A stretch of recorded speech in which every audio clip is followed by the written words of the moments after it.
Hello, students. Today we shall start an interesting lesson, The Adventures of Gulliver. Adventures means an unusual or a daring experience. So, this is one of the most interesting lesson, children. Please keep your textbooks open. Let us start with the introductory paragraph.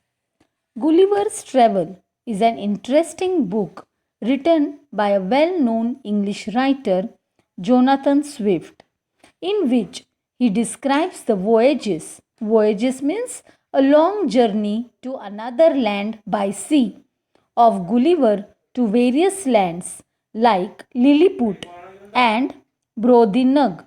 Though the character of Gulliver and these strange sounding lands are imaginary, Gulliver's experiences and adventures are written so well that they seem real and true to life.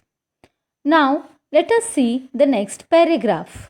Gulliver, the story tells us, worked as a surgeon on ships. Surgeon is a doctor who is trained to perform medical operations. As such, he made several voyages. Voyages means, children, we have seen in the earlier paragraph. It means a long journey to another land by sea. In May 1699, he sailed on the ship, the Antelope. On the return journey in November, a violent storm sank his ship and Gulliver swam to save his life.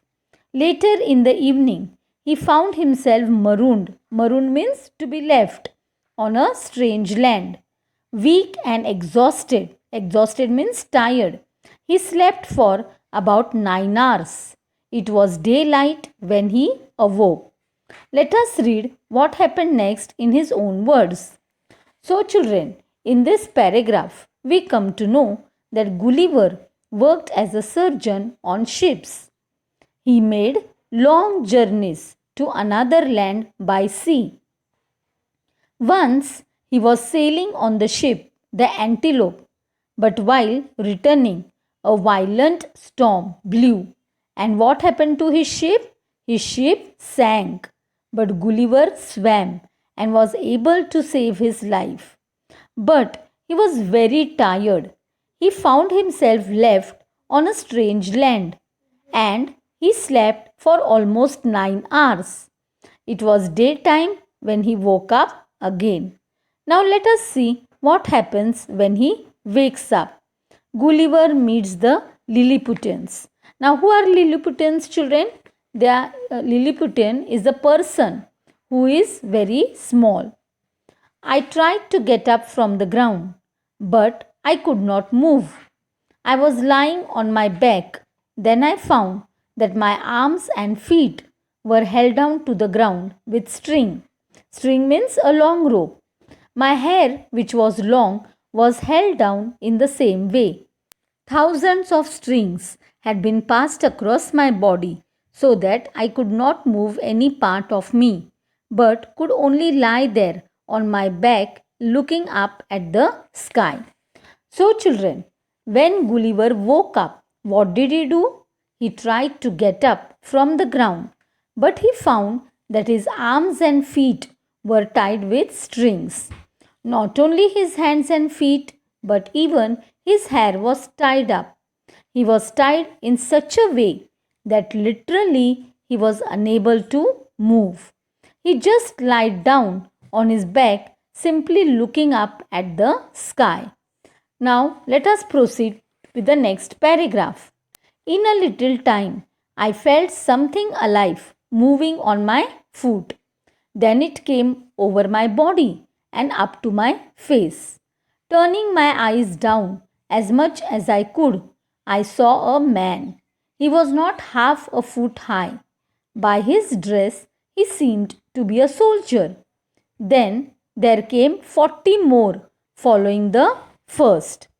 So now Gulliver was lying down on the ground when he suddenly felt that something was moving on his foot. He tried to see what it was, and what he saw was a man who was not half a foot high.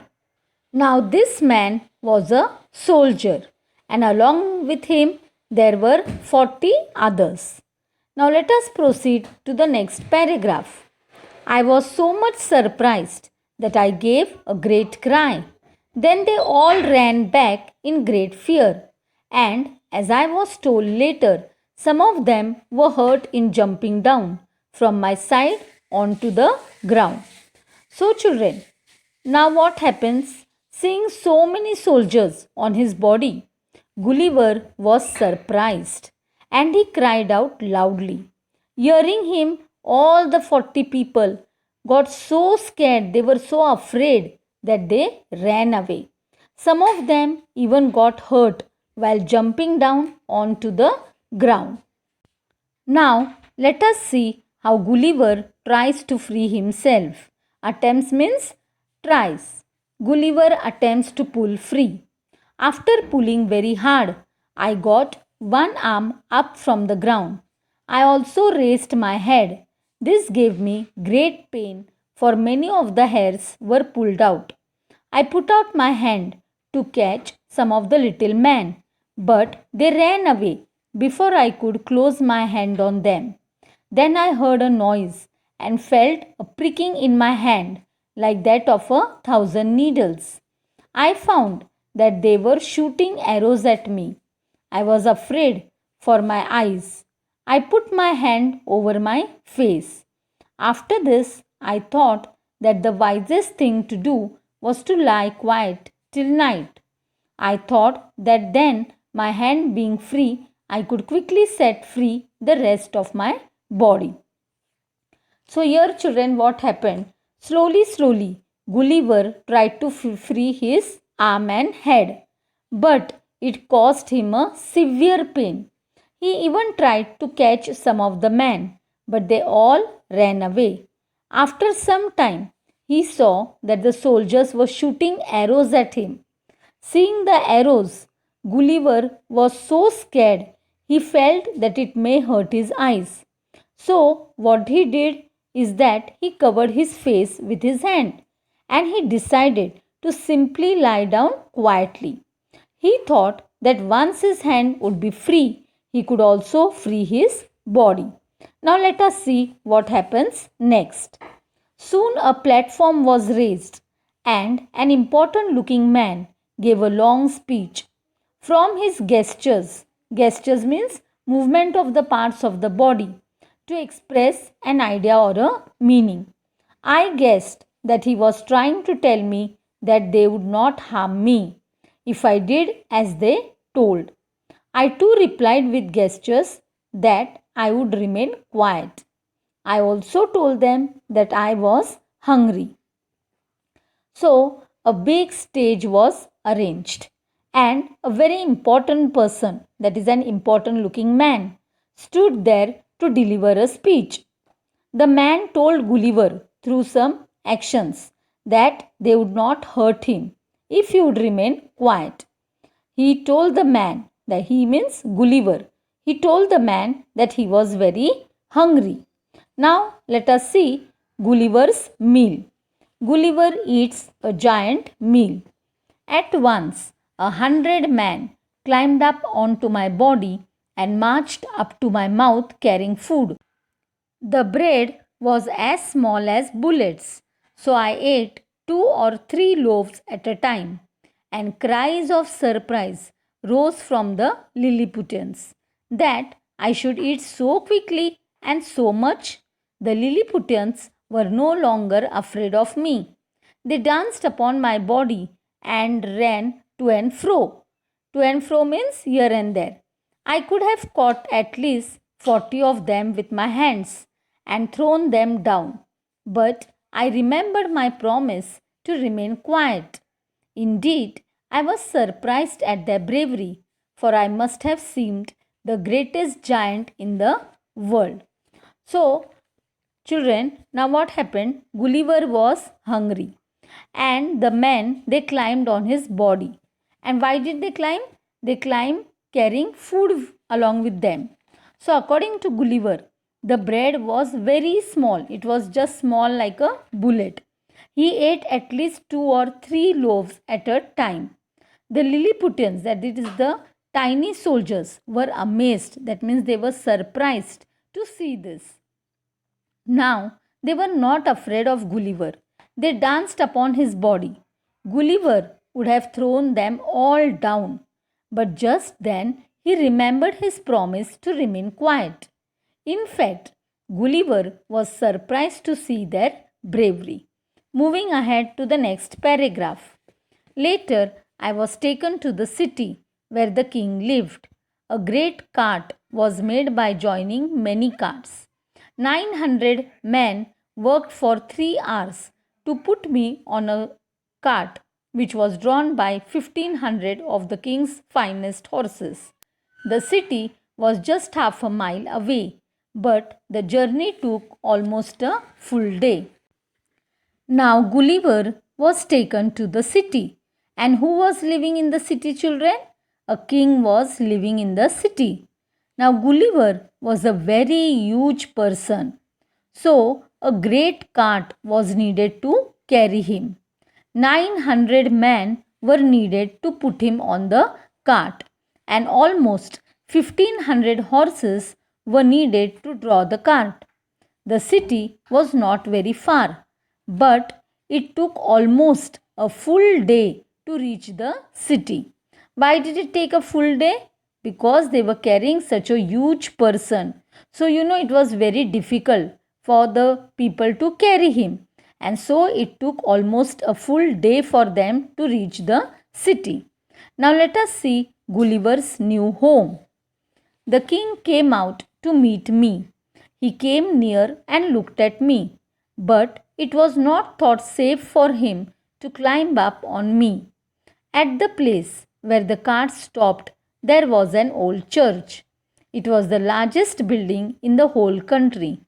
For certain reasons, it had not been used as a church for many years. It had now been made ready for me to use as my house. The great door on the north was 4 feet high and 2 feet wide, so I could go into it by going down on my hand.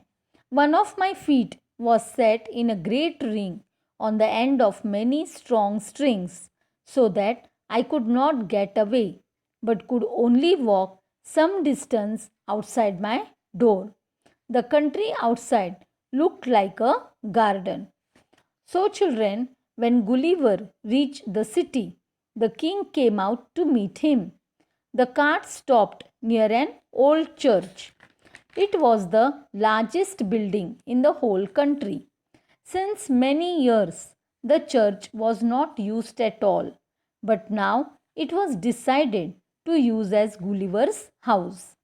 The door was very wide, that means it was big enough, so he could easily enter with the help of his hands. But his feet were still set up in a ring with many strong strings, so that he could not get away. That means he could not run away.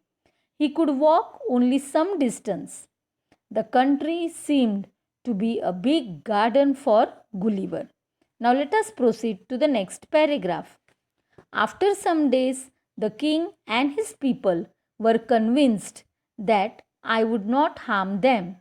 So, after I agreed to keep certain orders of the king, I was allowed to move around. So, here, after a few days, the king and the people, both of them were convinced that he would not harm them. So, when Gulliver promised that he would follow only the king's orders, he was allowed to move around. That means he was permitted to move around. Now, let's see what happens when Gulliver visits the city. Gulliver visits the city and the queen. As soon as I was set free, I asked if I might see the city. The king was pleased to let me do this. Orders were given to all the people to remain in their houses. I then stepped over the wall and went very carefully along the two largest streets. All the windows were full of faces, that means were full of people looking out at me, and large number of people were standing on the top of the houses. The king's house was just at the place where two great streets met. There was a beautiful garden on all sides of it. Lying down in the garden, I put my eye to the windows. The rooms inside were very beautiful. In one room, I saw the queen and some of the young princes. They were greatly pleased. That means they were very happy by my visit. So Gulliver was allowed to move. Now he was given the permission to move around. So he also expressed that he wished to see the city. He was allowed to do so, but all the people were asked to stay in their houses. Gulliver then stepped over the wall and went along the two largest street. Now the people were very curious, that means they were very eager to see Gulliver. So what they did, they stood near the window and they peeped through it. Some of them were also standing on the housetop to see Gulliver. The king's house was at a place where the two great streets met, and it was surrounded with a beautiful garden. Gulliver was lying down in the garden, and he just moved his eyesight towards the windows where he could see beautiful rooms in which there lived a queen and a young princess, and both were very happy to see Gulliver. So students, I hope you all have enjoyed this lesson. So for homework, you have to read the lesson and write the spellings.